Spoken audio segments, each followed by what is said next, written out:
एका अत्यंत महत्त्वाच्या विषयी मला आपल्याशी संवाद साधायचा आहे. ह्या 17 ऑगस्टपर्यंतच राज्यभरात स्पेशल इंटेन्सिव्ह रिव्हिजन म्हणजे SIR सुरू आहे.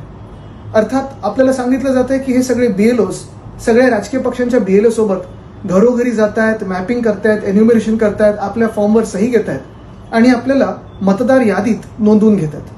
पण अनेक लोक असेही आहेत जे वर्षानुवर्ष मतदान करतायत, पण अजूनही त्यांचं एन्युमरेशन काही झालेलं नाहीये.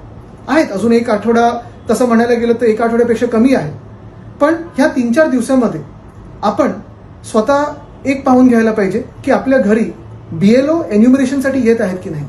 अनेक ठिकाणी आमच्या हे कानावर येत आहे की एखादी वस्ती असली, एखादी वाडी असली, मुंबई पुण्यात वगैरे हाऊसिंग सोसायटी असली तर एखाद्या ऑफिसमध्ये बसून BLO हे फॉर्मवर सह्या करून घेत आहेत.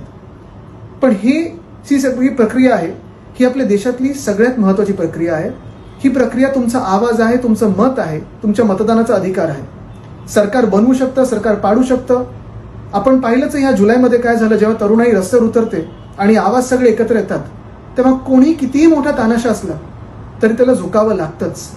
मी आपल्याला अपील करत आहे की आपल्या घरी BLO BLA हे एन्युमरेशनसाठी आले नसतील तर आपण सोशल मीडियावर व्हिडिओ बनवून, ट्विटरवर असेल, फेसबुकवर असेल, निवडणूक आयोगाला टॅग करून आणि सर्व राजकीय पक्षांना टॅग करून व्यक्त व्हा आणि विचारा हा प्रश्न की आपल्या घरी अजून एन्युमरेशनसाठी कोण आलं का नाही.